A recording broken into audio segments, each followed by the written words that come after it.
नमस्कार बच्चों, आप सबको पता है बोर्ड परीक्षा बिल्कुल नज़दीक आ चुकी है। बिल्कुल टाइम नहीं बचा है, लेकिन कोर्स उतना का उतना ही है, क्योंकि स्कूल नहीं चल पाए, कोचिंग नहीं चल पाई, क्लास नहीं चल पाई।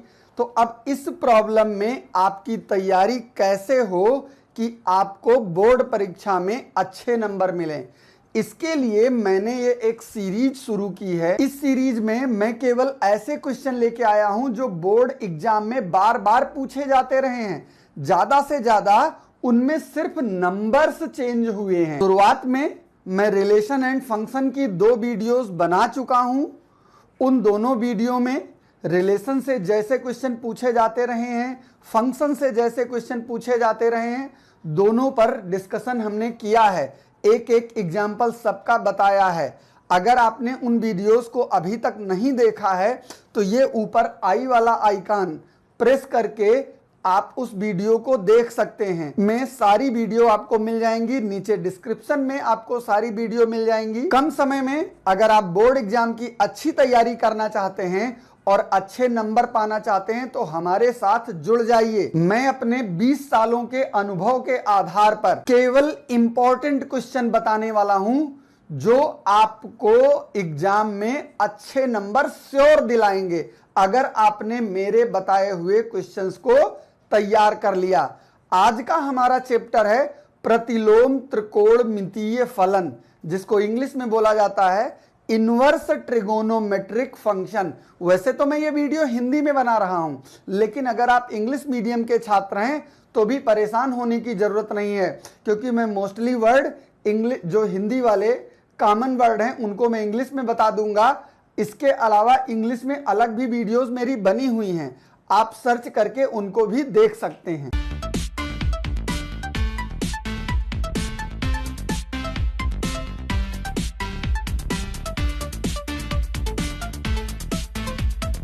प्रतिलोम त्रिकोणमितीय फलन की शुरुआत मुख्य मान, जिसको इंग्लिश में बोलते हैं प्रिंसिपल वैल्यू, से होती है। 1 नंबर का एक क्वेश्चन एग्जाम में हर साल पूछा जाता है, जिसमें आपको मुख्य मान यानी कि प्रिंसिपल वैल्यू बतानी होती है। प्रतिलोम त्रिकोणमितीय फलन का जब हम मान पता करते हैं तो मुझे एंगल यानी कि कोण मिलते हैं। अब किसी पर्टिकुलर वैल्यू के लिए ट्रिगोनोमेट्री में बहुत सारे कोण मिलते हैं। उन सारे कोणों में से जो सबसे छोटा कोण होता है उसी को मुख्य मान कहा जाता है। मुख्य मान निकालने के लिए आपको जितने ट्रिगोनोमेट्रिक फंक्शन हैं यानी कि 6, उन सबकी रेंज पता होनी चाहिए, क्योंकि बिना रेंज के आप मुख्य मान नहीं निकाल सकते। उसके लिए मैं आपके सामने रेंज लिख देता हूं कि किस कोण की क्या रेंज होती है। तो आपके लिए सबसे पहले साइन इनवर्स एक्स, इसकी रेंज -π/2 से लेकर के प्लस के π/2 तक, यानी -90 से +90 के बीच में रहती है, जिसमें वो 90 भी इंक्लूडेड है, यानी कि 90 पर भी वैल्यू आ सकती है। कॉस इनवर्स की वैल्यू 0 से पाई के बीच में होती है। tan की बात अगर हम करें तो tan बिल्कुल साइन के जैसा है, यानी कि -1π/2 से लेकर के प्लस के π/2 तक रहता है, लेकिन साइन में π/2 इंक्लूड है, मतलब π/2 की वैल्यू हो सकती है, लेकिन tan में π/2 इंक्लूड नहीं है, क्योंकि π/2 पर tan नॉट डिफाइन आता है, यानी उसका कोई आंसर नहीं निकलता। इसके बाद कॉट की बात करें तो कॉट की वैल्यू भी 0 से पाई तक होती है, जिसमें 0 और पाई दोनों इंक्लूड नहीं है। फिर सेक इनवर्स में सेक की वैल्यू भी 0 से पाई तक होती है, लेकिन इसमें दोनों के दोनों इंक्लूड हो जाएंगे। इसके बाद लास्ट वैल्यू आती है कॉसेक इनवर्स एक्स की। इसमें सेम साइन वाला काम, यानी कि -π/2 से +π/2 तक। अब अगर आप ये सारी वैल्यू देखोगे तो आपको यह पता चल जाएगा कि इसमें 3 वैल्यू यानी साइन, tan और कॉसेक, इन तीनों की जो रेंज है वो -π/2 से प्लस के π/2 तक है, और बाकी के जो 3 वैल्यू हैं यानी कि कॉस, कॉट और सेक, इनकी वैल्यू 0 से पाई तक है। तो आपको याद तो 2 ही चीज करनी है कि साइन, टेन एंड कॉसेक की रेंज -π/2 से +π/2 तक, और कॉस, कॉट और सेक के इनवर्स की रेंज 0 से पाई तक। और अगर आप इतना तैयार कर लेते हैं तो समझ लीजिए आपने 1 नंबर का एक क्वेश्चन तैयार कर लिया, हर हालत में पूछा जाएगा। हम लोग कुछ एग्जाम्पल से देख लेते हैं ताकि ज्यादा क्लियर हो जाए कि किस तरीके के क्वेश्चन आएंगे और उनको आप निकालोगे कैसे। ये हमारे सामने 3 क्वेश्चन लिखे हैं, तीनों में मुझे मुख्य मान बताना है। इन 3 के बाद मुझे और आपको कोई क्वेश्चन मुख्य मान यानी प्रिंसिपल वैल्यू से रिलेटेड बताना नहीं पड़ेगा। इनको लगाना बहुत आसान होता है, बस रेंज आपको याद रखनी है। तो सबसे पहला काम, जो भी क्वेश्चन दिया हुआ हो उसको हमेशा मान लिया जाता है थीटा के बराबर। तो मैं मान लेता हूं कि theta is equal to cosec inverse, जो वैल्यू दी हुई है, -√2। आपको पता है कि इनवर्स फंक्शन में अगर theta is equal to cosec inverse दिया है तो इसका मीन्स हो गया कि cosec theta is equal to minus में √2 आएगा। अब मुझे ये पता करना है कि माइनस का √2 कॉसेक में किसकी वैल्यू होता है। तो सबसे पहले तो मैं √2 निकाल लेता हूं, इसलिए माइनस को अलग रहने देता हूं। तो कॉसेक में आप सभी को पता है कि π/4 यानी कि 45 की वैल्यू √2 आती है। अगर आपको ट्रिगोनोमेट्रिक वैल्यू नहीं याद है तो उसके लिए भी मैंने ट्रिक्स बना रखी हैं। हाथ से निकालने के लिए, सिंपली निकालने के लिए आप प्लेलिस्ट में जा करके ट्रिगोनोमेट्री नाम के फोल्डर को ओपन करके आप इससे रिलेटेड वीडियो देख सकते हैं। वैल्यू की मेरी वीडियो बहुत ही ज्यादा पॉपुलर हुई, करीब 3 मिलियन व्यू तक आ चुके हैं उसके। अब ये मेरे पास नेगेटिव वैल्यू, और कॉसेक के लिए नेगेटिव वैल्यू को मैं कुछ इस तरीके से लिख सकता हूं, कॉसेक में -π/4। आपने क्लास 10th में पढ़ा हुआ है, क्लास 11th में भी पढ़ा हुआ है क्या, कि कॉसेक में minus theta is equal to minus का कॉसेक थीटा होता है। मीन्स चाहे इसकी जगह पर ये लिखा जाए या फिर इसकी जगह पर ये लिखा जाए। तो मैंने इसको लिख दिया। अब जरा चेक करिए कि जो ये -π/4 आया क्या कॉसेक की रेंज को बिलोंग करता है, क्योंकि यहां पे इस कंडीशन में तो थीटा की वैल्यू -π/4 हुई, क्योंकि ये भी कॉसेक थीटा के इक्वल है। कॉसेक कॉसेक कैंसिल हो गया तो थीटा इज इक्वल टू -π/4 हो गया। लेकिन साइन, टेन और कॉसेक इन तीनों की रेंज -π/2 से +π/2 यानी -90 से +90 तक होती है, और ये वैल्यू -90 से +90 के बीच में है। मतलब ये बिलोंग करती है मेरे पास -π/2 से लेकर के π/2 तक की वैल्यू को। इसका मतलब यही हमारा आंसर हो गया, यानी कि इसका जो प्रिंसिपल वैल्यू है वो -π/4 हो चुकी है। कई बार ऐसी वैल्यू आ जाती है जो इस कंडीशन को बिलोंग नहीं करती, तब उसको हमें चतुर्थांशों के हिसाब से बदल करके उस पोजीशन में लाना होता है। अभी आप आगे देखेंगे ज्यादा क्लियर हो जाएगा। दूसरा क्वेश्चन देखिए, इसके साथ भी यही। इसको सॉल्व करने के लिए सबसे पहले मान लीजिए theta is equal to cot inverse -1/√3। इस कॉट को अगर इधर भेज दो तो ये बन जाएगा cot theta is equal to -1/√3, या फिर cot theta is equal to minus, अब 1/√3 की वैल्यू मुझे पता करनी है कॉट में किसकी होती है। तो आपको पता होगा कि कॉट में 60 डिग्री यानी कि π/3 की वैल्यू 1/√3 होती है। अब यहां पे सोचने वाली बात है, जिस तरीके से मैंने अभी यहां पे ये माइनस को मैंने इसके साथ लगा दिया था क्योंकि फार्मूला था, मैं माइनस को यहां पर भी लगा सकता हूं, यानी कि यहां पर भी मैं उस फार्मूले को अप्लाई कर सकता हूं कि कॉट में अगर माइनस थीटा हो तो ये माइनस कॉट थीटा हो जाता है। लेकिन मुझे इसकी रेंज को भी ध्यान रखना है। कॉट की जो रेंज है वो 0 से लेकर के पाई तक होती है, मतलब प्लस में रहेगी, और ये अगर माइनस में मैं लिख दूं तो गलत हो जाएगा। मतलब कॉट का आंसर हमेशा प्लस में आना चाहिए। तो यहां पर मैं इस फार्मूले को नहीं लगा पाऊंगा, मुझे इसके लिए प्लस वाली वैल्यू चाहिए। तो प्लस वाली वैल्यू पता करने के लिए मुझे यह सोचना पड़ेगा कि ये माइनस में लिखा है, मतलब कॉट सबसे पहले किस चतुर्थांश में निगेटिव आता है। चतुर्थांश सिस्टम भी आप पढ़ चुके हो। ये फर्स्ट, इसमें सारे पॉजिटिव होते हैं, ये सेकंड, इसमें साइन केवल पॉजिटिव होता है, मतलब कॉट जो है इसी सेकंड वाले में निगेटिव आ जाएगा।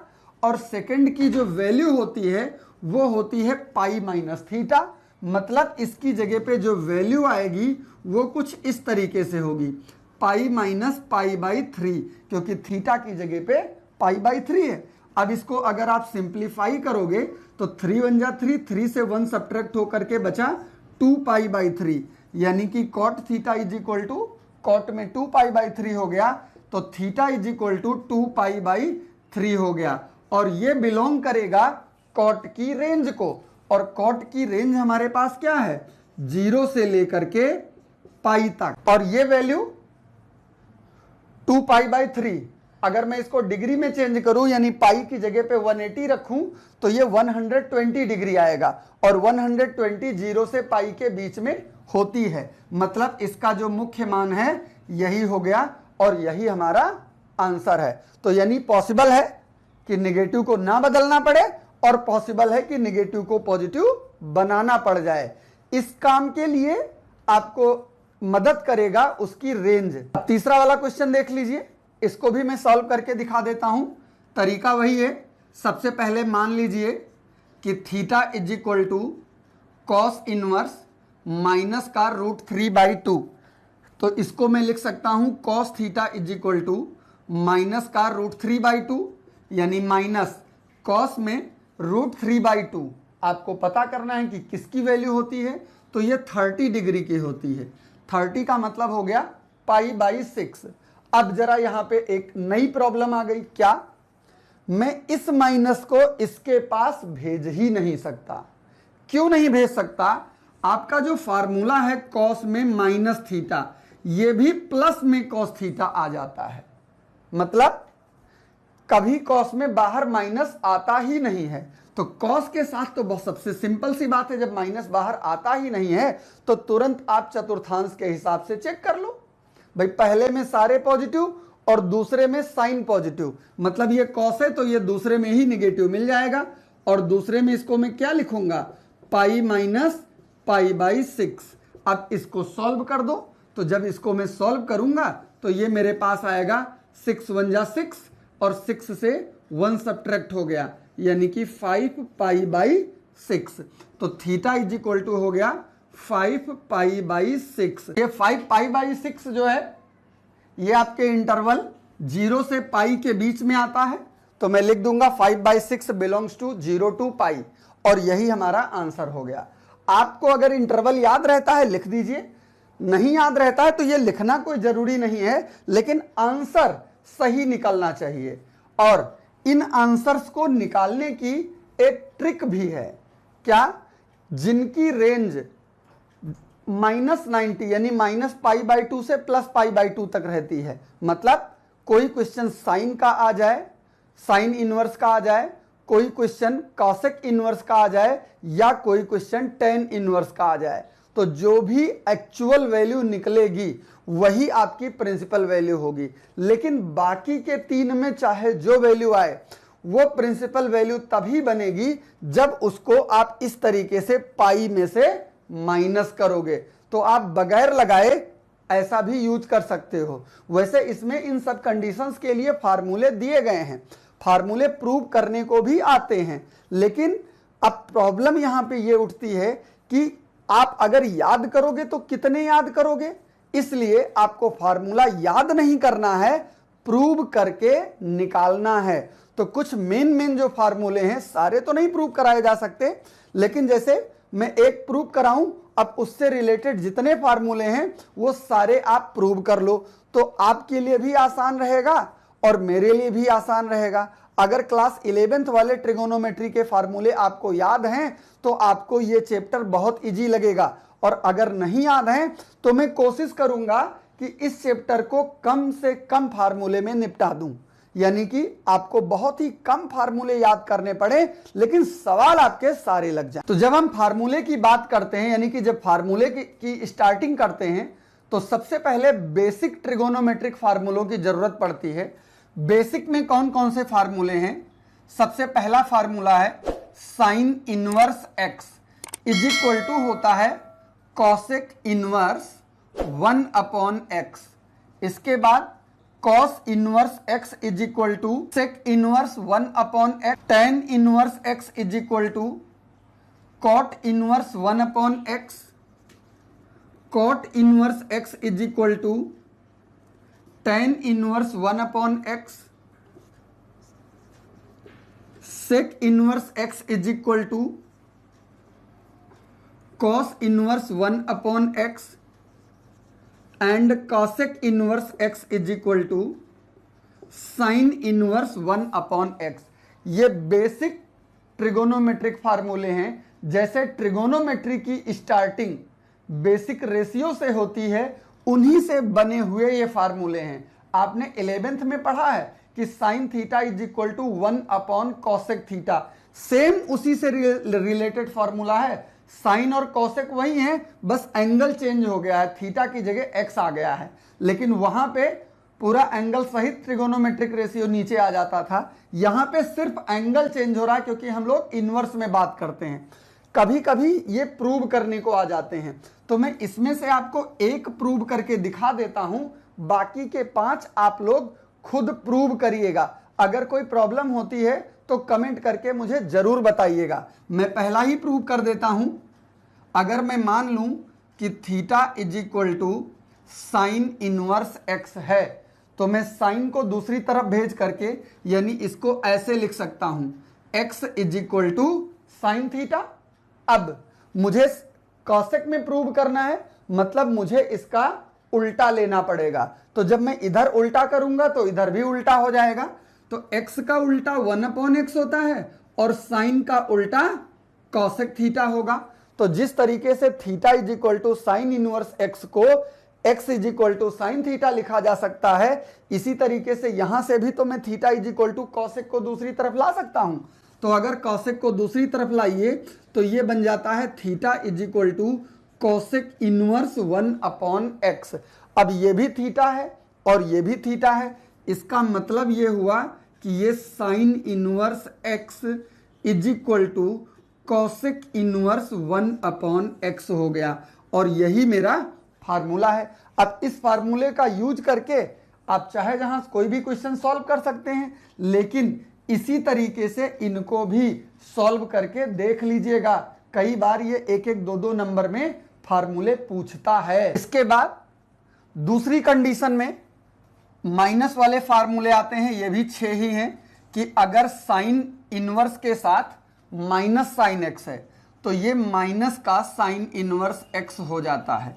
इसी तरीके से अगर कॉस इनवर्स माइनस एक्स है तो ये pi minus cos inverse x होता है।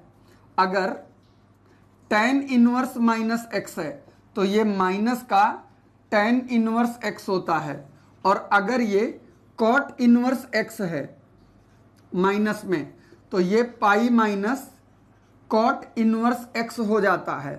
और इसके बाद अगर सेक इनवर्स में माइनस एक्स है तो ये होगा pi minus sec inverse x, और अगर कॉसेक में इनवर्स का माइनस एक्स है तो ये बन जाता है माइनस का कॉसेक इनवर्स एक्स। ये 6 ट्रिगोनोमेट्रिक रेशियो हैं। 2019 की परीक्षा में इसमें से ये कॉट वाला प्रूव करने को भी आया था एग्जाम में, इसीलिए मैंने इनको भी लिया है। यानी इनसे भी रिलेटेड क्वेश्चन एग्जाम में पूछ सकता है। 2 नंबर का ये प्रूव करने को आया था। मैं इसी को प्रूव करके दिखा देता हूं और बाकी सेम उसी कंडीशन में आप लोग प्रूव करोगे। वैसे इसमें 2 तरीके के हैं, 3 वैल्यू जिनकी रेंज -π/2 से +π/2 थी, उनमें देखो माइनस सीधे बाहर आ गया है, और जिनकी वैल्यू 0 से π तक थी उनमें देखिए सारी वैल्यू को पाई में से माइनस किया गया है। तो मैं इसमें से 2 क्वेश्चन बताता हूं। एक सबसे पहले फर्स्ट वाला बता देता हूं। माना साइन इनवर्स की बात है तो मैं मान लेता हूं theta is equal to sine inverse minus x. Sine को उठा के इधर ले आओ तो ये बन जाएगा sine theta is equal to minus x. इस माइनस को अगर मैं इधर भेज दूं तो ये x इज इक्वल टू बन जाएगा माइनस का साइन थीटा। आपको साइन के बारे में पता है कि इस माइनस को इसके साथ इंक्लूड किया जा सकता है, क्योंकि साइन में माइनस थीटा की वैल्यू यहां मैं लिख देता हूं, बिकॉज साइन में माइनस थीटा जो होता है वो माइनस का साइन थीटा होता है। तो इस फार्मूले की वजह से मैं इसको लिख सकता हूं x is equal to sine में माइनस थीटा। साइन को इधर भेजिए वापस तो ये sine inverse x is equal to minus theta हो जाएगा, या फिर माइनस को इधर भेज दीजिए तो थीटा इज इक्वल टू बन जाता है माइनस का साइन इनवर्स x। ये भी थीटा है, ये भी थीटा है, इसका मतलब साइन इनवर्स में minus x is equal to minus का साइन इनवर्स x।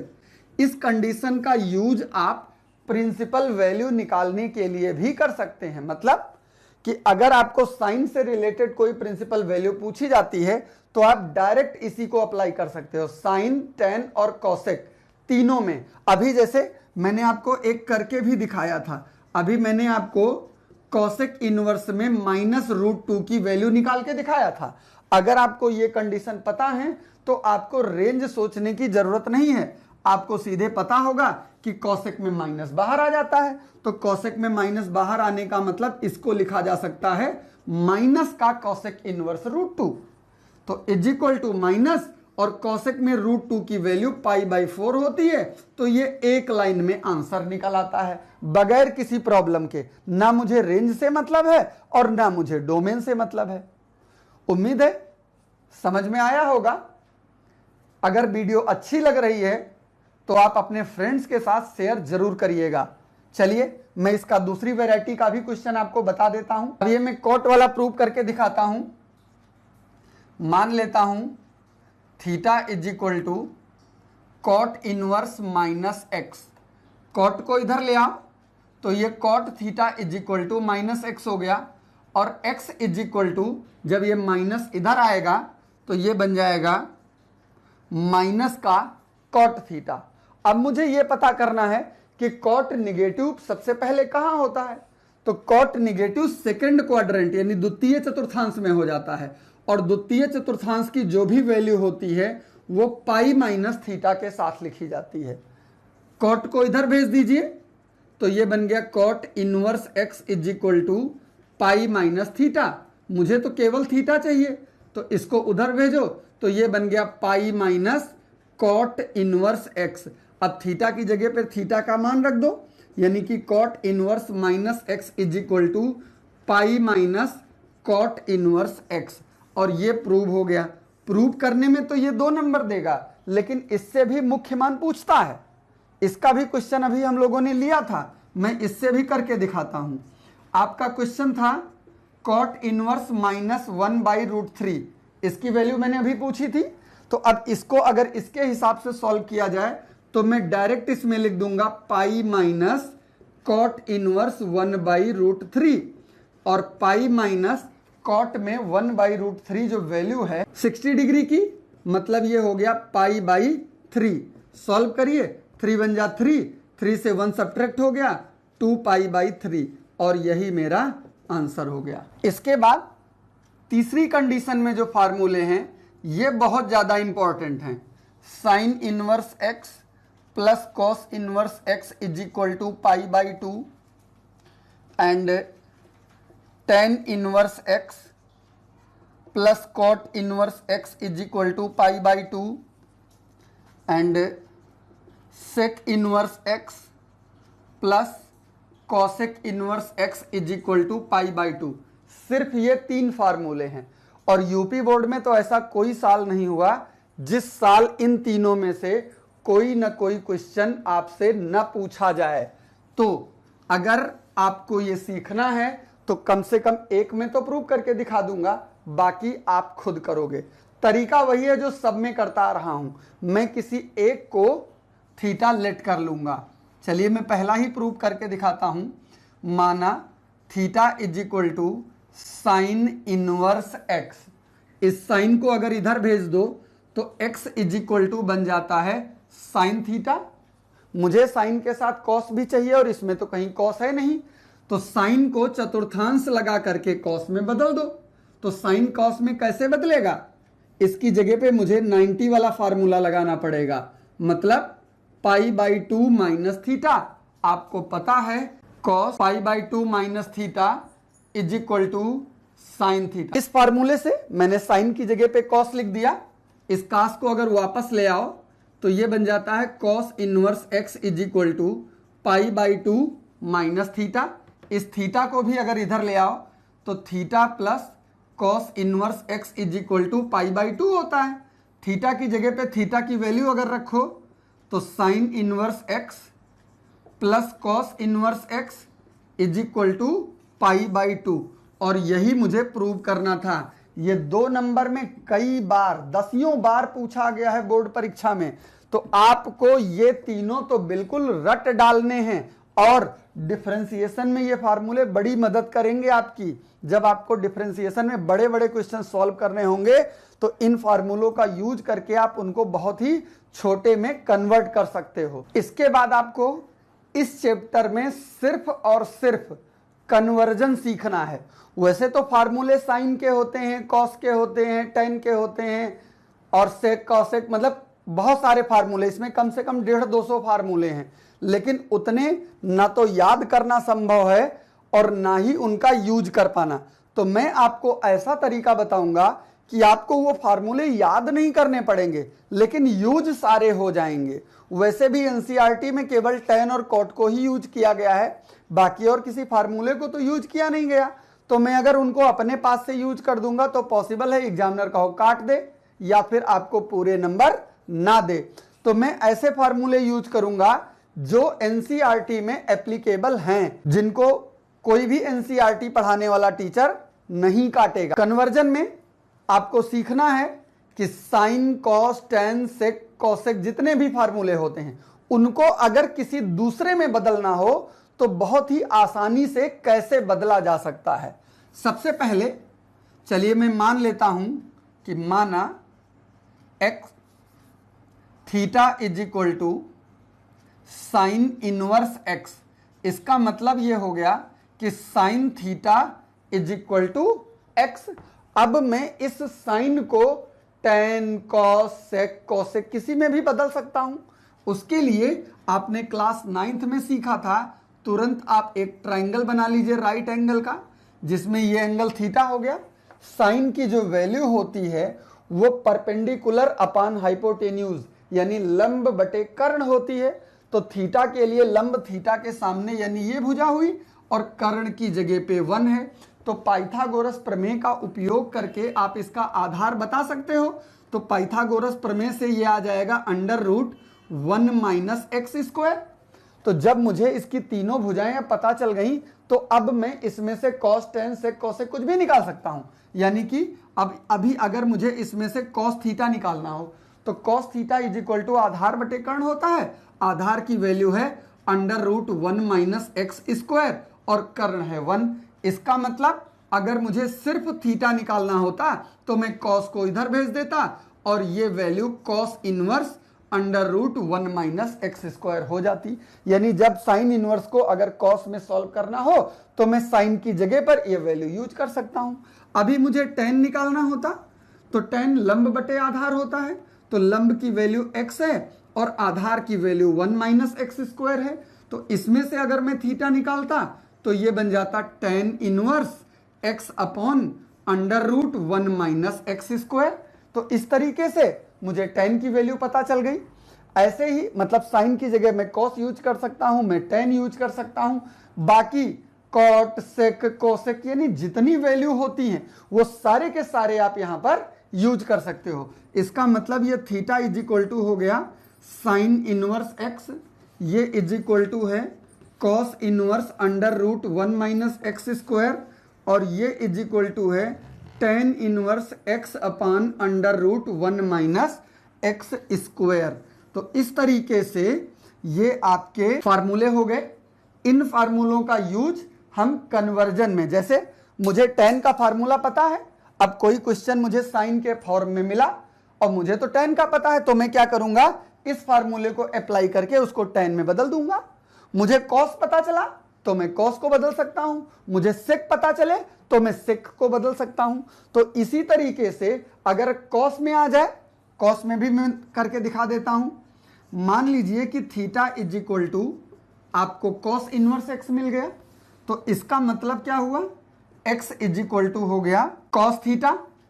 तुरंत इसके लिए एक एंगल बनाइए, ये थीटा हो गया। अब cos मेरे पास होता है आधार बटे कर्ण, तो आधार की वैल्यू x है और कर्ण की 1 है, तो इसको सॉल्व करोगे तो पाइथागोरस प्रमेय से यहाँ पे 1 माइनस एक्स स्क्वायर लंब हो जाएगी। तो अब अगर मैं इसमें से साइन थीटा निकालूं तो साइन लंब बटे कर्ण होती है, लंब की वैल्यू है under root 1 minus x square और कर्ण 1 है, 1 लिखा जाए या ना लिखा जाए कोई फर्क नहीं पड़ता। तो इसका मतलब अगर मुझे थीटा पता करना हो तो sine inverse under root 1 minus x square आ जाएगा। इसी तरीके से tan theta is equal to लंब बटे आधार होती है, तो लंब मेरे पास under root 1 minus x square है और आधार मेरे पास x है, तो थीटा इज इक्वल टू बन जाता है tan inverse under root 1 minus x square upon x. मतलब कहने का ये है कि मैं ये ट्रायंगल सिस्टम का उपयोग करके जो कक्षा 9 और 10 में आप सीख के आए हो, आप किसी भी वैल्यू को किसी दूसरे में बदल सकते हो। कोई जरूरी नहीं है कि हर जगह आपको इस तरीके से एंगल ही दिए, मतलब x ही दिया हो, x की जगह नंबर भी हो सकते हैं। मैं एक एग्जांपल करके दिखा देता हूं। मान लीजिए आपको कोई क्वेश्चन दे दिया गया cos इनवर्स 1/3। अब आपसे कहा गया इसकी वैल्यू आप बताओ tan में, फाइंड, मतलब इसको tan में चेंज करना है। तो tan में चेंज करने के लिए मैं सबसे पहले क्या करूंगा, जो सब में कर रहा हूं, मान लूंगा कि ये थीटा के बराबर है। तो फिर ये बन गया मेरे पास cos theta is equal to 1/3। एक छोटा सा ट्रायंगल बनाओ, ये थीटा हो गया, cos होता है आधार बटे कर्ण, तो आधार की वैल्यू 1 है और कर्ण की वैल्यू 3 है। सॉल्व करोगे तो पाइथागोरस प्रमेय से अंडर रूट ए स्क्वायर माइनस बी स्क्वायर, तो ए स्क्वायर का मतलब 9 और बी स्क्वायर का मतलब 1, तो 9 में से 1 निकल गया 8 और 8 का मतलब हुआ ये वाली वैल्यू मेरे पास बची अंडर रूट 8 यानी कि 2√2। तो अब मैं इसमें से आसानी से टेन थीटा निकाल सकता हूं। तो जब टेन थीटा निकालूंगा तो टेन होता है लंब बटे आधार, लंब की वैल्यू है 2√2 और आधार 1 है, कोई फर्क नहीं पड़ता।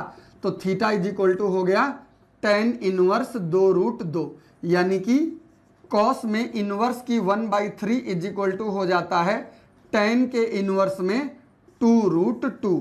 तो इस तरीके से कोई भी ट्रिगोनोमेट्री की वैल्यू अपनी जरूरत के हिसाब से किसी दूसरी वैल्यू में चेंज कर दी जा सकती है। तो इस कॉन्सेप्ट का यूज करके आप कम से कम 100 फार्मूले याद करने से बच जाओगे। कैसे? इसका यूज करोगे तो सिर्फ आपको 2 फार्मूले याद करना है और पूरा का पूरा चैप्टर उन्हीं 2 फार्मूलों में सॉल्व हो जाएगा। कौन से हैं वो 2 फार्मूले? पहला फार्मूला है tan inverse x plus tan inverse y is equal to tan inverse x plus y upon 1 minus x Y.